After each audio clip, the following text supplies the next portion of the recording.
In 1950, Michigan's population reached 6,371,766. In January, First Baptist starts the new decade with a fellowship supper meeting that includes guest speakers. Later in the month, members of FBC start a 5-week discovery course as part of their stewardship advance.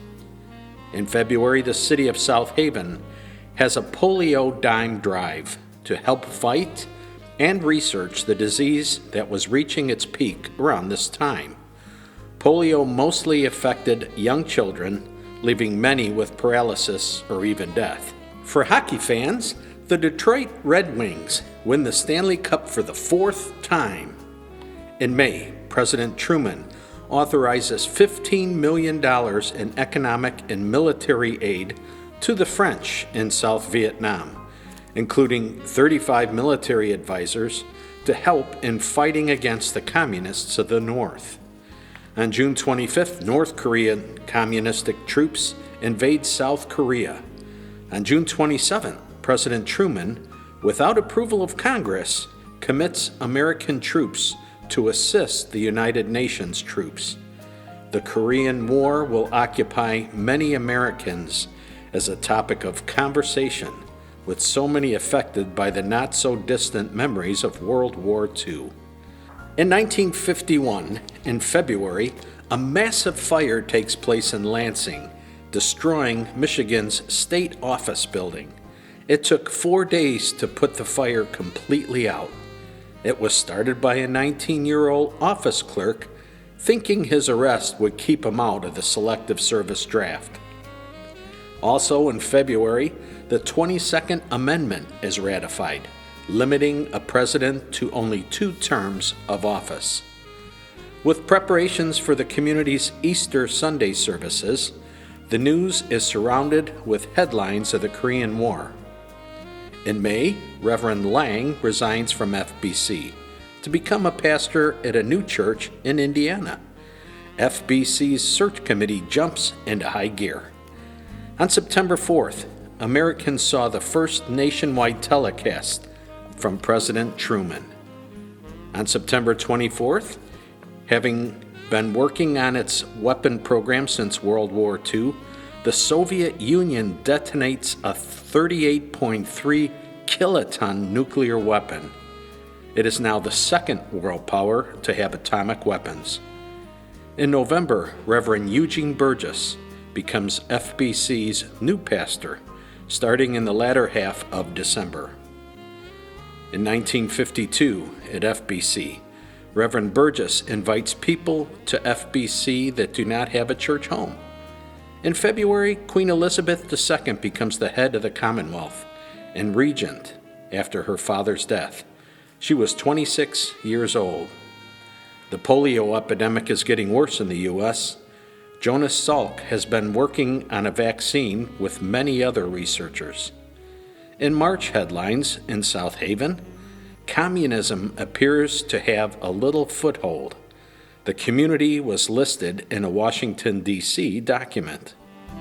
In Michigan sports, the Detroit Lions win the first of 3 world championships in professional football in this decade. In July, Puerto Rico becomes a United States Commonwealth. And on November 1st, the United States detonates its first hydrogen bomb in the Marshall Islands. In 1953, Dwight D. Eisenhower becomes the 34th U.S. president. In March, Joseph Stalin dies after suffering a stroke. In June, Julius and Ethel Rosenberg are executed for passing secret information about U.S. atomic weaponry to the Soviet Union. In July, an armistice agreement is signed in North Korea. Approximately 250,000 Michigan men and women saw military service during the Korean War from 1950 to 1953. In 1954, in April through June, Senator Joseph McCarthy accuses Army officials, members of the media, and other public figures of being communists during highly publicized hearings. These headlines appear daily while local churches in South Haven plan for their Easter services. May 17th, the U.S. Supreme Court hands down its decision on Brown versus Board of Education in Topeka, Kansas, declaring that racial segregation of schools is unconstitutional. In Michigan, the construction of the Mackinac Bridge begins. This construction, when completed, will connect Michigan's upper and lower peninsulas in order to encourage tourism and economic growth. In 1955, on the home front, coordinated Good Friday services are publicized along with atomic bomb headlines. On the world scene, Nikita Khrushchev assumes control of the Soviet Union. In June, the U.S.-Russia conflict headlines appears in our local newspaper surrounding a byline about Pastor Burgess's vacation news. Meanwhile, in America, Disneyland opens in Anaheim, California. Ray Kroc opens his first McDonald's franchise in Des Plaines, Illinois. And rock and roll music hits the mainstream with Rock Around the Clock by Bill Haley and his Comets. A polio vaccine is produced. Elvis Presley begins his rise to fame, and in December, Rosa Parks' bus riding treatment starts the beginning of the year-long Montgomery bus boycott. In 1956, in March, the South Haven Daily Tribune announces that Reverend Burgess is leaving First Baptist. And in April, Reverend Burgess and Reverend William Pixley from Ionia agreed to exchange pulpits, and he will also be the pastor for the Ganges Baptist Church. Reverend Pixley starts as FBC's new pastor on September 1st. An installation service takes place later in the month. Also in September, The Ed Sullivan Show has Elvis Presley on its program. 60 million viewers tuned in, with a record 82.6% of the television audience watching the young man who was later to become the king of rock and roll.